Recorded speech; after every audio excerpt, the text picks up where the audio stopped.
everyone. Happy Monday. Have you voted yet? If you haven't, time is growing short. If you're eligible, vote. This is an election where everyone should voice their opinion. But we're not going to talk politics today. We've got great stuff here because you're watching Techstrong Gang.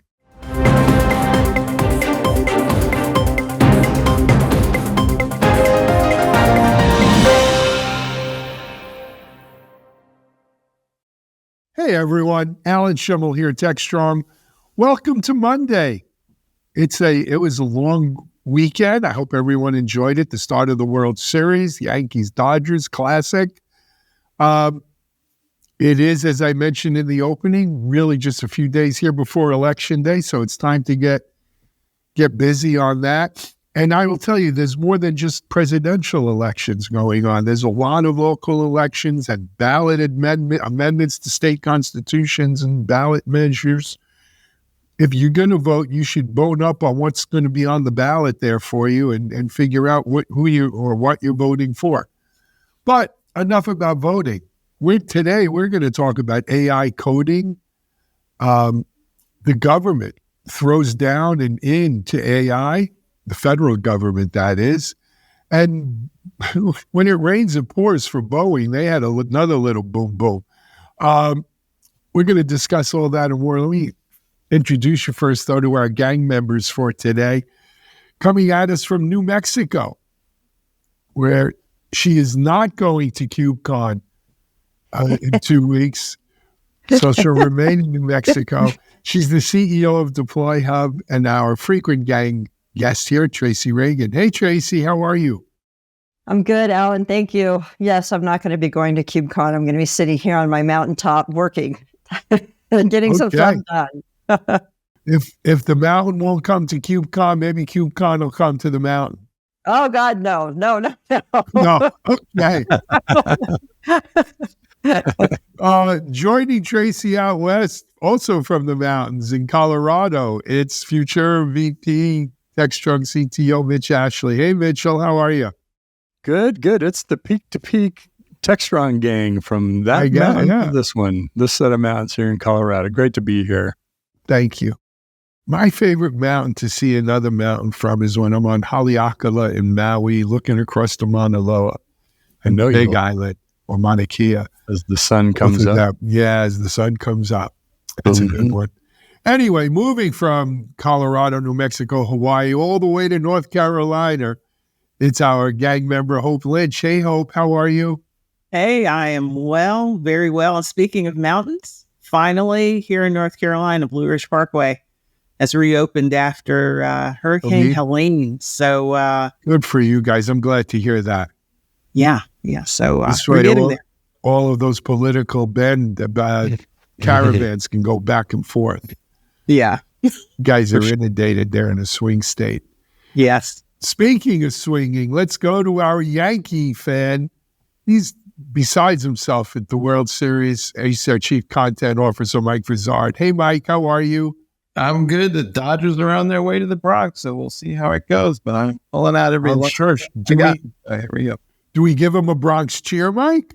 Yeah, we'll see when they get here, man. We got to win first. Yeah.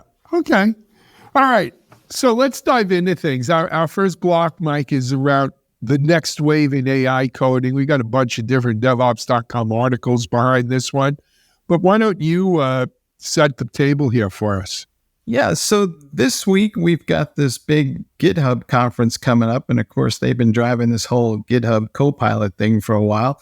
Well, we're starting to see a lot of alternatives. Augment showed up with, I think, $98 million in total funding. It's run by Scott Dietzen, who used to run Pure Storage and was back at WebLogic and BEA back in the day.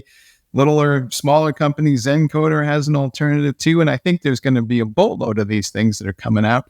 I'm going to start with Hope, but one of the things that I've talked to some folks about is that the current generation of these tools are kind of maybe a little on the ho-hum side. Some folks are saying maybe, if they're lucky, the junior developers accept maybe 20% of the recommendations from these tools, and the senior developers are increasingly ignoring them. So do we need a whole new generation of these things? Where are we? I don't know at the current stage that we do, really. There's still a lot of challenges with these tools. I know there was the DORA 2024 report that says the impact on delivery and performance is still inconsistent.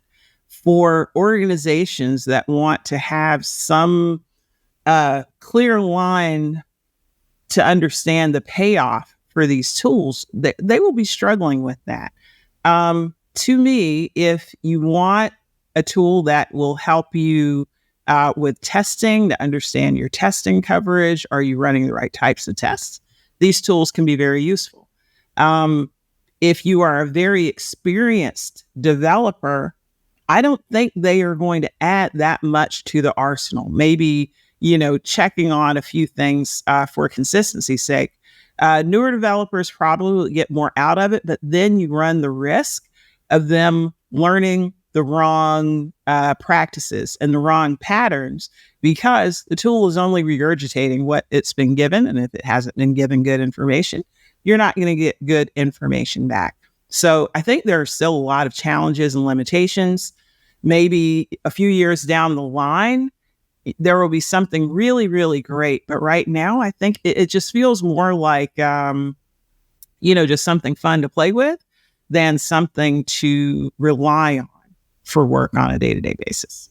Tracy, are you seeing the same thing? Because some of the folks are also saying it amounts to a glorified type-ahead spell checker at the end of the day. Well, I believe that's where we started. And, in terms of the competition, Alan says this all the time, right? If you're not in the top 3, go home. And I find that, Copilot's been out there. It's already gained a lot of attention, and people are starting. Our open source developers talk about using it. Steve uses it. I know a lot of people who use Copilot. So it's going to be a very competitive industry. Let's just put it that way. But some of the other article that was posted here to talk about today was the Anthropic AI with the ability to move your mouse. Mm-hmm. I've been working on our website, and I swear I have carpal tunnel. I would love to get rid of the mouse altogether. So I believe that there are some ways or some new tools that we can go beyond just trying to compete with who can generate the best source code. The other topic is generating code around LLMs, because AI is moving so fast and we do have a learning curve. I feel like that will be helpful as well. So are you in the top 3? If not, go home, I suppose. And yes, please, let's get rid of the mouse. One of my pet peeves is in every form I see is when you get to your state, all I have to do is enter 2 letters, NM, and they want me to pick up my hand, grab my mouse, click, and scroll down to find my state.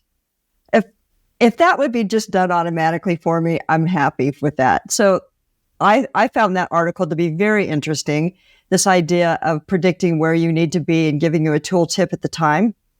That would be amazing. That would be amazing for end users of all kinds, not just developers working in like a Visual Studio environment or a WordPress environment where you're really clicking all the time. So yeah, let's keep developing these kinds of tools, but I don't know about just code generation. I think that's kind of done. Mm-hmm. Mitch, you ready to give up your mouse? Come on, toss it, open the window, and just throw it out. I have a special relationship with my mouse that I can't discuss on Techstrong Gang. So, but no, since Alan opened up about have you voted yet?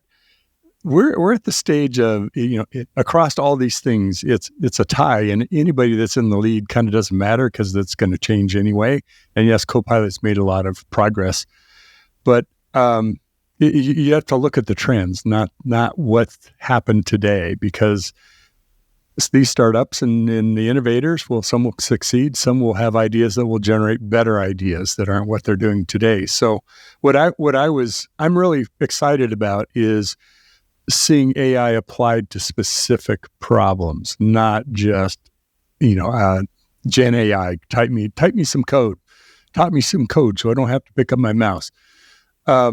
There's agents now that analyze your code, and I've predicted this, that it will be that are good at, or supposedly good at, repairing, applying patches and fixes to code.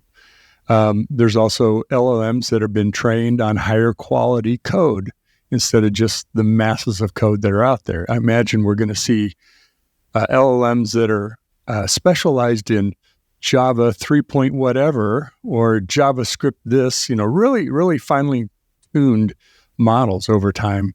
And then, of course, the ability to kind of front end that with, well, here you're using these versions of things, and here's in combination how you can use AI.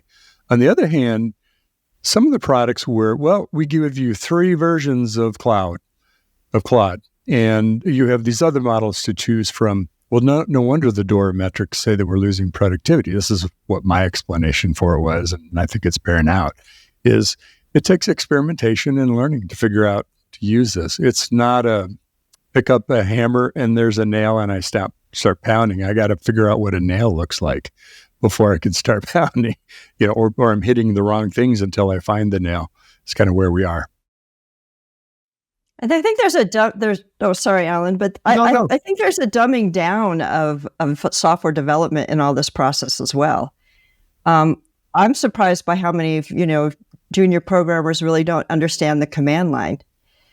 And they are writing software for a platform, right? So we're all too siloed.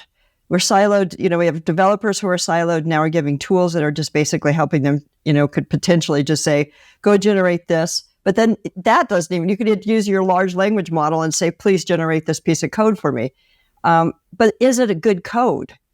So there's got to be a level of expertise. And I was surprised by that Dora metric that said only 7% said that there was, or in the survey, they said that productivity had only gone up 7% using these tools. That's kind of astonishing, to be honest. But they did say there was better quality in documentation, but only like 3% better quality. So what are we doing? That's what people said, that they was better quality or better documentation. It's not the actual facts that there was better quality. So I would have thought those numbers would be higher. Instead, the delivery rate was actually down. So that was kind of where. So here's my thing.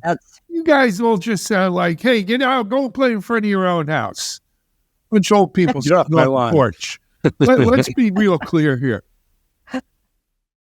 There's a wave coming. Either get out your surfboard and learn how to surf that wave, ride this wave, or just sit on your porch and say, go play in front of your own house. But it may not be here right now, but it's coming a lot sooner than you think. Mm-hmm. Right? And I pity those poor junior developers, because if they don't get senior real quick, we're not going to need them, because this is coming. This is coming. It gets better week in and week out, day in and day out, month in and month out. It gets better. And when you see all these companies emerging, when they say emerging, that means we got money. Someone gave us money to develop this. And it's going to create more innovation. It's going to create more competition, right? And with more competition is going to come better product. And so, guys, we're only at the beginning of this wave, right? At the headwaters of it, if you will. But it's coming, and it's coming sooner than you think. I think some of the people who told us last year that it was here are losing credibility, and that's making room for some of these newer players. And I don't disagree on your timeline, but, there's old cowboy wisdom that says never mistake a clear view for a short distance. And I think that's been going on for the last year or so. I love it when the guy from the Bronx gives me cowboyisms. Cowboyisms. Yeah. I think we'll see some eureka moments. We haven't had any eureka moments, meaning we've applied all these AI to all these different parts of the problem or the work that happens in software development, a lot of it which isn't code, by the way. But there will be some signposts along the way. That's what I mean. You can't watch the polls. You got to watch the trends, right? And there will be some pickups. There will be eventually something happens with Copilot or something else that said, man, this made a difference. And it's going to be a narrow part. It's not going to be like, okay, junior developers, we're letting you go. We don't need them anymore. That's an over time kind of thing. So I think we have to watch this as, what I want to be skeptical about is I want to hear about the problems that it's helping solve, and are those valuable problems to solve? That's what the market will respond to. The rest is potential or hype. A lot. I think we've gone through a lot of hype. I really do. It's been a serious hype cycle in this one, but I do believe. I think Alan's absolutely right. It's coming. So how will it change things? When I first started developing, as a programmer, on the distributed side, the mainframe was different, but on the distributed side, I was not just a programmer, but I was also a DevOps engineer. We didn't call it that, configuration management. And I also was a platform engineer. We had to manage the process from cradle to grave. And over the years, we have become very, very siloed. And I think what's going to happen is that those junior engineers are going to be they're going to be asked to do more than just code. They're going to be asked to start managing a broader part of the factory, which means that they need to have a better understanding of architecture. They're going to have a better understanding of operations. They're going to have a better understanding of how this code that they're generating is assembled, what the dependencies are, how to manage it. Because we're going to have thousands of dependencies. I mean, we are already in a massive Death Star when it comes to open source packages, who's consuming what. That's where our resources need to be put. If we can get code to be generated, that's great. There's a lot more jobs to be done, but I believe that what the young developers coming out of university right now, they're so focused on learning a particular software language. I would hope that the universities would start teaching a broader aspect of software development, including DevOps, operations, platform engineering. That's where we need the help. And I'm hoping that's what we'll have. Security, absolutely. And, just security, let's just call it safe software, because we can talk about a large language model not being broken into, but a really bad bias. So safe software, how do we bring out of universities new graduates who understand what safe software should look like? They should understand what a command line looks like at minimum. One of the things I learned, Tracy, is from hiring lots of developers. Over time, you kind of figure out what you like to hire for what kind of roles.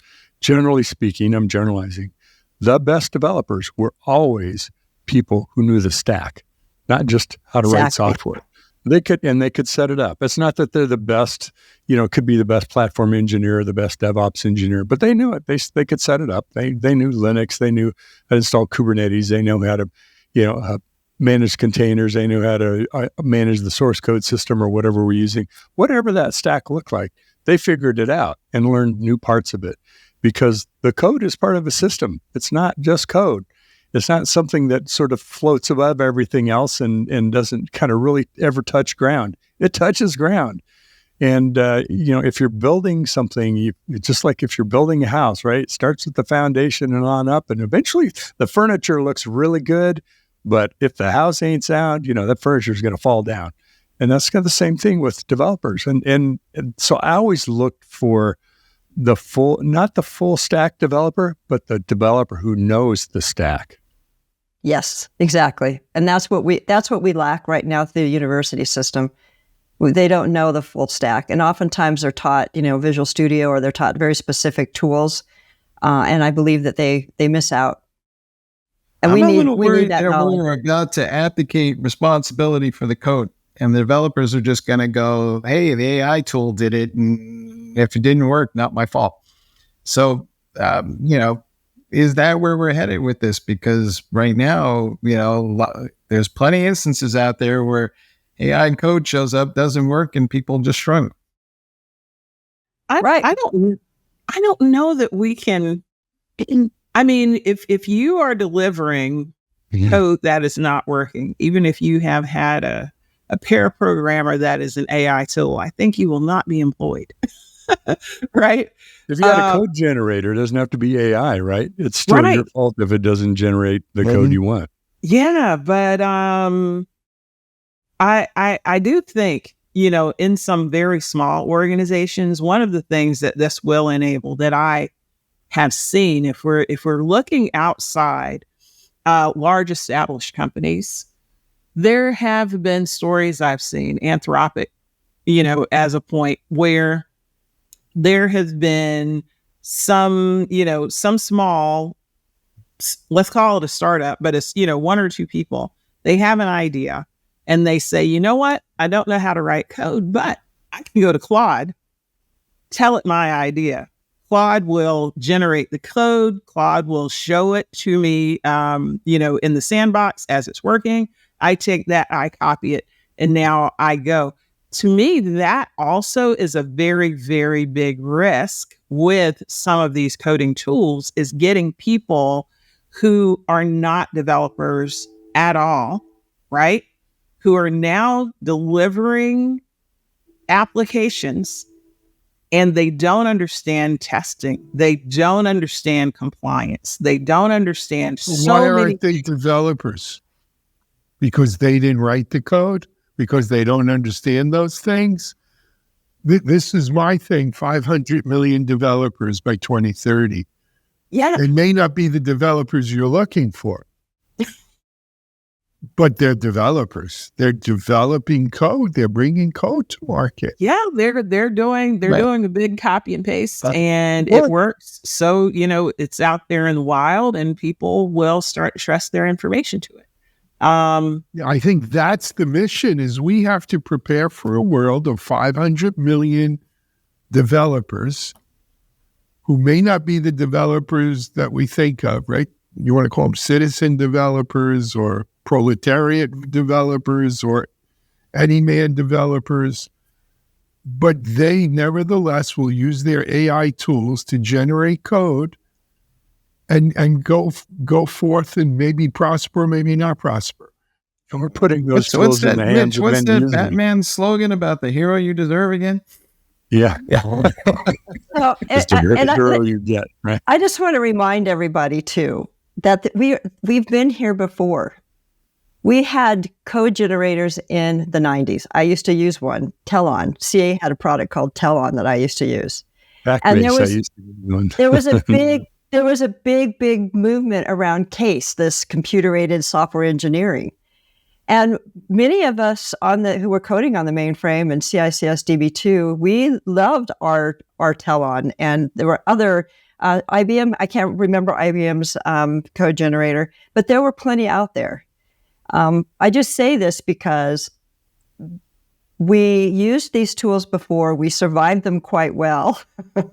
And it didn't change that much on the mainframe. It gave us better code, but you certainly had to learn to use the tool, and you had to have the knowledge in order to apply what was being generated. So just a point out there. We've been here before. This is not new. Mm-hmm. I think it's just a matter of scale now, though. If I can sit at home, write an app goes viral, it's not secure, has all sorts of problems, the potential fallout there is just going to be so much bigger. I think it'll be the platform engineering team's job to make sure that it doesn't get out there with too much, security risk and everything else, and the DevOps teams. It's never the developer's fault. All right. On that note, we'll take a break here on Techstrong Gang. Let's come back. The government has said, hey, or at least our government, the federal government here, has said, hey, AI is real and we're going to make it an asset. You're watching Techstrong Gang. Accelerate your DevOps journey at DevOps Experience 2024. Join us for an exhilarating experience that will transform your DevOps practices. Explore emerging trends in DevOps and advanced platform engineering techniques. Learn how to integrate security while leveraging AI to drive efficiency and innovation. Mark your calendars for October 16th, 2024. Discover how to improve operational velocity and foster a culture of continuous improvement. Ready to elevate your DevOps strategy? See you there at DevOps Experience 2024. All right, folks, we're back and we're talking about this AI mandate from the government. And the funny thing about it was I feel like it was written by AI, because when I read it, I looked at all the verbiage and I said, this is the exact same description they used for securing software supply chains. And it was like they just ripped and replaced all the different verbiage and it was almost identical. So, Mitch, I don't know if you read it, but it seems to me like we're running the same playbook again. And I guess that's a good thing. We're running it earlier than later, but what was your sense of looking at this thing? It's one of those kind of strikes you as a bit of the obvious, just like the first one did, right? I mean, they weren't going very far afield in, the sky is falling and prescripting wild, crazy things. But I think what we saw happen with what came from Biden earlier was agencies start to then put together, here's our policy. We're going to require SBOMs, for example, when we're talking about software supply chain security, AI notwithstanding. Here, of course, it gets a bit more complex because I'm not always sure, are we at a stage where we can tell what is our software using AI? In other words, it could be through external systems. Doesn't mean we're packaging LLMs in our software, right? This could be through open API calls. So some of those things might be obvious, but there's a lot of models. You could set this up on some other system, take it off of Hugging Face, and that's part of the system that it's running in. So I think it's good to bring focus on it and do it earlier so we can start to think about what do we have to worry about, what are the practical steps to do. And as long as the government doesn't, mandate what the process is, I think we'll have some, I'm hopeful we'll have some good steps we can learn from. They won't always be the right step. Matter of fact, I'm sure they won't be. But let's at least start working on it. So I'm all for this. Okay. Thumbs up from Mr. Ebert there. Anybody else? I have some thoughts on this. I was going to go last, but Hope, to you or Tracy? No? I just am happy that we're still talking about our U.S. government pursuing, initiatives that ensure that the U.S. leads the world on the discussion around, trustworthy, safe AI. We've avoided it, so I don't know how strong a memorandum is, but I do know that NIST has participated quite a bit in this. And for the first time, I find it interesting that NIST is starting to develop code, open source code for people to use. And in the past, they've just been standards. So there is some movement around this, and I believe the Biden administration has been pushing it pretty hard, or at least he's been pushing those teams to look into this and do something about it. So I'm glad we're having the conversation, and I'm glad that NIST is kind of leading the way and taking bigger steps towards teaching us how to build safer software in the AI world. Yeah. The piece that I am looking forward to and seeing how it all plays out is they've said they're collaborating within industries as they move forward with this, and how that will then roll into what the standards are. Because yes, it's great to have latitude and it's great to have freedom in how organizations will meet requirements or what they interpret as being the requirements. But what will it look like once it is applied to the medical sector, once it's applied to the finance sector? And how deeply will they go with these collaborations? And the one thing that I would love to see is if they are taking more of the lead from the private sector, can we actually speed up the government response to changes in regulations? I don't think it's just the United States government, but often governments are seen as being so slow. But the changes or the perceived changes in AI are coming so quickly. Will it make it almost a moot point in some ways if the government can't keep up? So if they really are serious about those collaborations, are they actually going to act with speed and adapt the memos and other regulations to keep up with it? That was an important part of this memo too, Hope, is a recognition that AI is moving too fast. Yeah. We're not going to stop it. Let's embrace it and understand it, use it, learn from it, and work together as the industry, public and private, to figure out what things we should put in place. So, rather than building the walls or, rating how safe it is, like the EU AI Act is, and then saying there'll be penalties if you don't do blah, blah, blah, blah.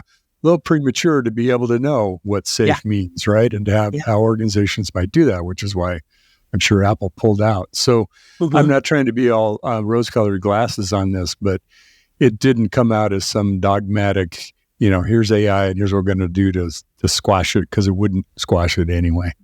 And the other thing it talked about is that so much of the funding and where AI is coming from is at the top view, right?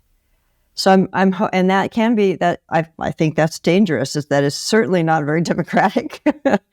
And it did talk about getting funding in the hands of smaller businesses to pursue AI. So maybe we'll see more funding opportunities coming out of the U.S. government from NIST. On this topic to help smaller companies invest in AI in ways that we can now start creating really useful solutions and solving problems. So let me make a little room here to unfurl my American flag and roll myself in it. Okay? There's something to wind up. I think let's call this for what it is. This is a national mandate to keep America great. And I'm not talking about running around like a clown in a red hat. You want to keep America great. AI is the next great technology. We had the lead. We invented AI basically here. And what they're saying is we're going to keep that lead and we're going to make AI a national strategic asset of the United States of America. Damn it. Nice. And that's what we're going to do. Okay? Got my vote. That's what this is about. And I applaud, and I've said this before, I applaud the Biden administration. Through all 4 years, they have been more tech, I don't want to say savvy, but they've got their finger more on the pulse of what's going on in tech than a lot of administrations, Democratic and Republican, have had in the past. I agree. Right? They are doing things that us in the tech world say make sense. This is another one, right? Yes, let's broaden the base of AI innovation in America. Let's make sure that foreign entities that don't have our best interests at heart are not using AI against us. Let's share our AI innovation with our allies, right? Let's make AI part of what we do here, woven into the fabric of our technology industries and the way we regulate and innovate and everything else. Unfortunately, we don't have a Congress that'll put, they have the power of the purse that will put some money, as you say, behind this, Tracy, right? Because anything that gets done by these mandates and executive orders are, so of course, subject to our court system, which can kick it back to Congress, and Congress doesn't have the will to get stuff like this done. And the whims of the next presidential cabinet, right? They can undo mandates.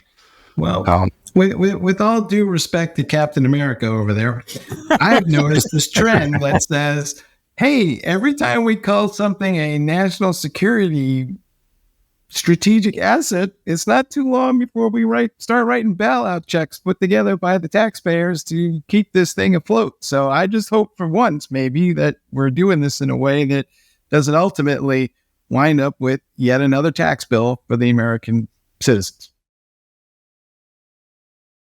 You know what? They said the same thing about NASA. Mm-hmm. And we did it. Never gone to the moon and everything else that we've done over the years. So, there's a pattern. Look, you know what? The automotive companies paid us back with interest. Mm-hmm. This is the business and job of government to facilitate, to make our lives better. And AI is something that could do that. And again, just for smaller companies that can, bring more income into the U.S., coffers because they're hiring more people. It's a and it creates innovation. Right? Look yeah, at exactly. We're going to talk next about our friends at Boeing and SpaceX and stuff, but look at the space industry that's been spawned, right, by investments of American government dollars. And look what some of the members of that industry are doing with that money around the world and talking who they're talking to. We'll get to that in a minute. All right, we that's a will. good one. You know what? You're cheating. You're moving ahead. Moving ahead. Anyway, I do think it's a good thing. I think we all recognize both the potential, the power, and the threat of AI. So we'll see how this rolls out. And as Mitchell, as you said, a lot of it will depend on the next administration. And do they continue this, expand this, curtail this? Yeah, that's the delay. And that's why you should vote. Anyway, let's take a break right here on Techstrong, gang. We'll come back and we're going to talk about boom, boom goes Boeing. You're watching Techstrong, gang. Discover Techstrong Group, the epicenter of tech innovation. We're your go-to for reaching IT leaders and practitioners worldwide. Our secret? Impactful content that sparks awareness, engagement, and top-quality leads. With us, you'll access editorial websites, streaming videos, virtual events, custom content, analyst research, and more. Join our satisfied clients. Let's revolutionize your tech journey. Contact us today and tell your story to the world in the most powerful way with Techstrong Group.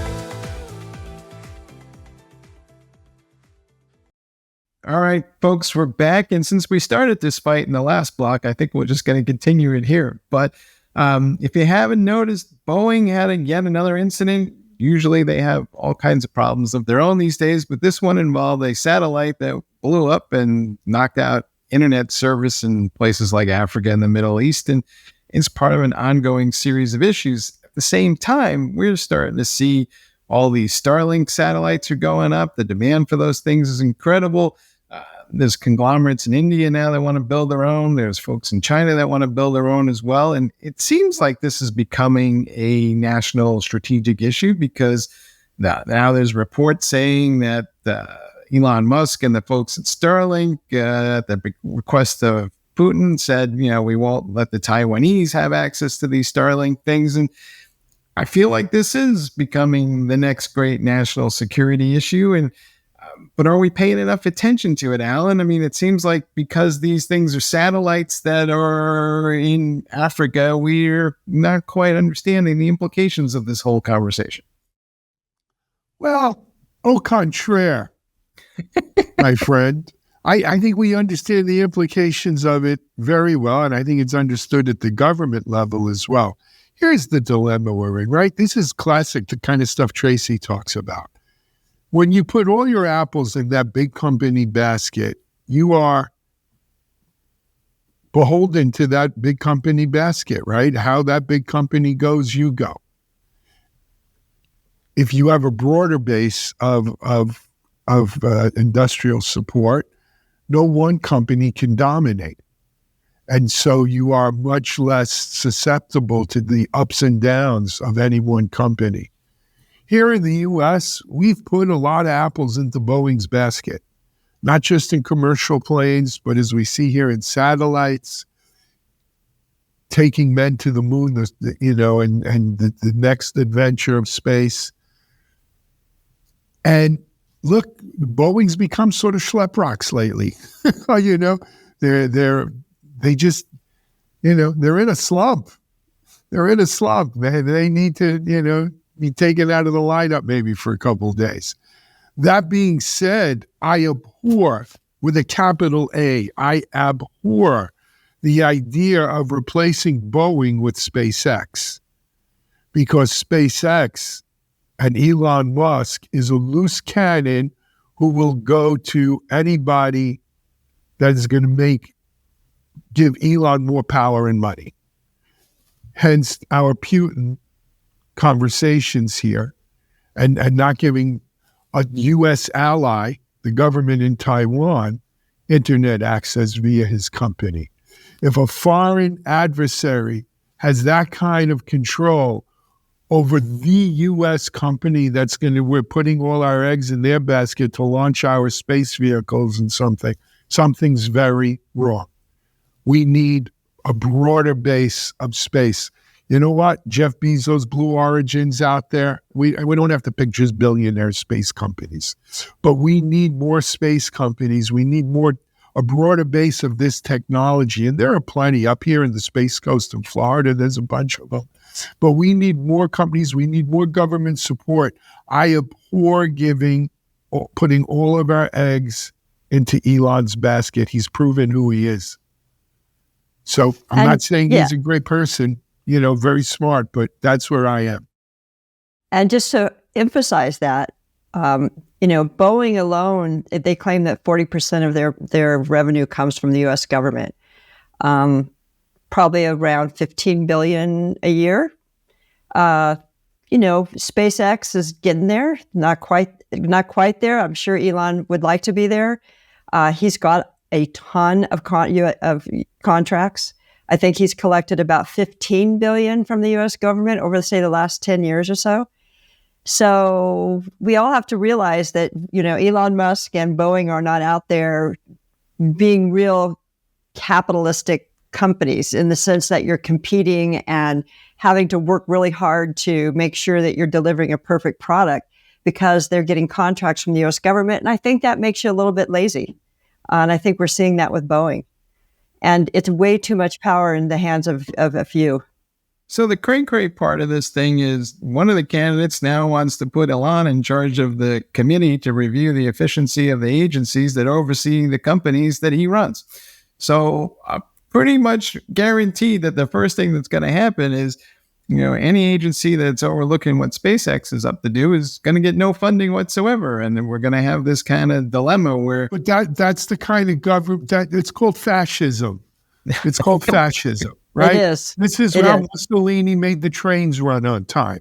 And Hitler made sure the showers worked really well. And we right? get You have your corporate cronies like the Oscar Schindlers, though he went the other way. But you have your corporate cronies that you give your contracts to. And by the way, it's the same cronyism that we see in Russia, right? It's oligarchs. Exactly. Oligarchs. What's the difference? Elon Musk is not an oligarch.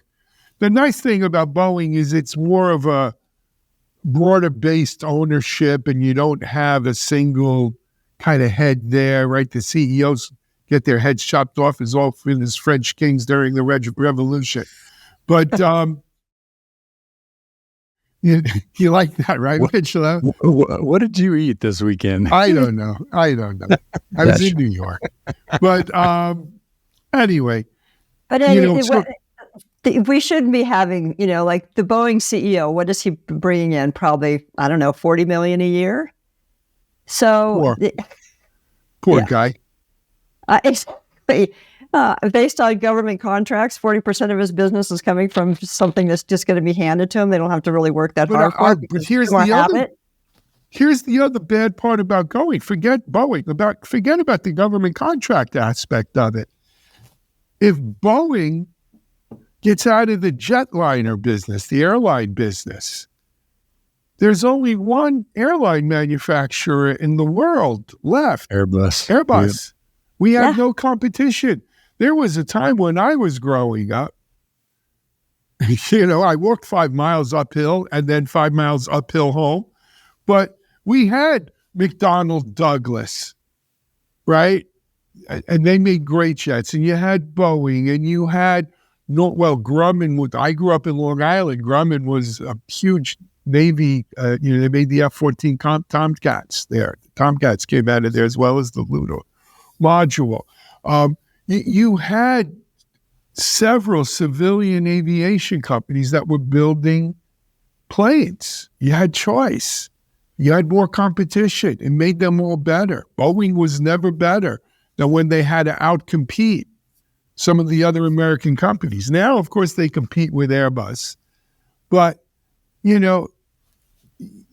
they've fallen on hard times. And we need a broader base of startups, of companies that compete, because that's what capitalism is. That's what market dynamics are. And we don't know that. I'm a little concerned that, what Eisenhower called the industrial military complex is becoming the industrial space complex with the same results and the same impact. And it doesn't seem like it's very competitive whatsoever. No. I think we're past that. I think, well, that's already happened, Mike, right? John Schwartz used a term on one of our calls. He used the term authoritative bias. And I feel like companies like Boeing have this, that those in government look at them as the authority on this topic, and they get benefits for it, right? They get 40% of their income coming from the government. They don't have to worry. They just have to worry about 60%, which is really nice, to be quite honest. So that authoritative bias is a problem in so many areas. And Elon Musk is that as a person who people assume what he says is going to be the best, right? It's going to be true. It's going to be the best. And I feel like that's where we've come in terms of these deep tech companies, that only people with this authoritative bias are going to be funded or going to be looked at as an entity that can deliver. So how do we break that habit culturally, and how do we break it within our government? It's going to be really challenging, because we've done it, as Alan points out, we've ruined pretty much the industry around, aviation. Ellen and I know this the hard way. Our government procurement system is set up exactly that way. It's the large companies that all the subs are under, and the only way to get in, they win the contracts, and it's all the subcontractors to the subcontractors to the subcontractors that you have to get in to be part of it. It's changing that system. That would be a big deal. That would be very difficult to change, I think. Well, then I would put it this way. So we have the control over the revenue flow. So maybe we need to redirect that 60% of the revenue to ensure that there's a level of competition in this space. Instead of, right now there is a tendency to wrap ourselves around that American flag, and these are American companies, and they're only American companies when they're losing money, and when they're not losing money, they're international companies. So I don't know. But now who's being naive?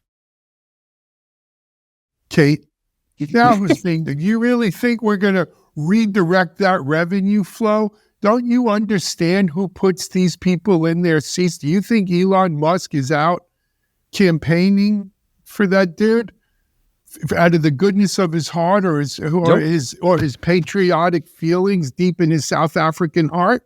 Not at all. Not at all. No. He's doing this because he's been promised carte blanche for his company, and he's going to make sure the government's efficient, as long as they all drive Teslas. And use Starlink. Exactly. Okay. Mm-hmm. This is the way unfortunately, this is a good chunk of the way our government works. Money makes the world go round there, and you buy your influence, your lobbyists, and everything else. You're saying that there is no hope and there's no ability to change that dynamic. I'm looking for an island to live on, Mike. Just I'm hiding on my mountain. Is there? Yeah, it starts with having a Supreme Court that overthrows. Was it United? Citizens United. People's United. It starts with a Congress that has the will to stop Congress people from insider trading and owning stocks and taking lobbyist money. Public funding of elections, take private money out of elections. There's a lot we can do that would help do that. But there's a lot of money stacked up against those things. This is true. But hey, the more we talk about it, the more people are aware of it, the more they start to think about it. 500 million developers, they're going to do something. Anyway, hey, I think we've killed this one here on a Monday. I don't have anything. Cole, Trace, Mitchell, Mike, anything else you want to add? Vote. All right. Yeah. Go vote if you can. If early voting is still open in your state or jurisdiction. If not, November 5th is election day. That's a Tuesday, as it always is. Make sure you vote. Until then, though, or until tomorrow, we've got a great Techstrong TV lineup. Not as lively as this show, but it's a great Techstrong TV lineup following. And we'll be back tomorrow with even more exciting. Well, I don't know if it'll be as exciting, but we'll have more Techstrong Gang tomorrow. Have a great day, everyone. This is Alan Schimmel. We're out.